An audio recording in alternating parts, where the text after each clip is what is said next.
Iwapo hatua yake itathibitishwa na kitabu cha kumbukumbu za dunia cha Guinness, Truphena Muthoni kutoka Nyeri atakuwa mtu wa kwanza ulimwenguni kukumbatia mti kwa saa 72 bila kupumzika. Muthoni akitimiza lengo lake hili mwendo wa saa 6:30 mbele ya halaiki iliyofuatilia tukio hili katika ofisi za gavana wa Nyeri. Truphena akichukua hatua hii kwa mapenzi yake ya dhati kwa utunzaji wa mazingira. Kamau Mwangi anatuarifu zaidi. Kilikuwa ndicho kikomo cha safari ya saa 72 kwa Truphena Muthoni kuiweka rekodi ya kipekee duniani kwa binadamu yeyote kuukumbatia mti dakika 25 baada ya saa 6 za mchana Alhamisi, akikamilisha safari hiyo aliyoianza Jumatatu.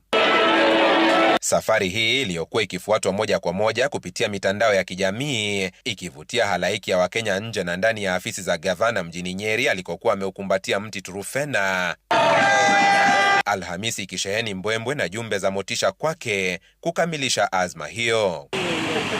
Waliofika kushuhudia wakiduazwa na ukakamavu wa binti huyo wa miaka 22 kwa uwezo wake wa kustahimili kijibaridi na mvua, jambo ambalo halijawahi onekana tena. So sisi tunaamini kwamba Wangari Maathai wetu wamerudi, na tunashukuru sana, na tunasema tutaendelea kujionyeshana sisi kama watu wa Nyeri. Tunamsupport kwa mtandao na hata live tumesema lazima tufike tumsupport. Ni msichana amefanya kazi safi sana na inatuchallenge na tuambia kila mtu ajitume.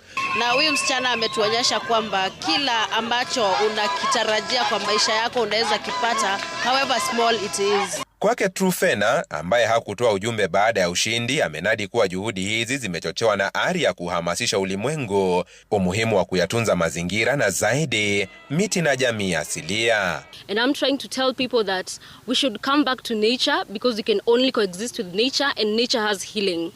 Also, it is to influence people to fall in love with nature because I believe that, and we believe that conservation begins with love. Because we must nurture 1 million people who care before we plant 1 million trees. Kamau Mwangi, runinga Citizen, Nyeri mjini.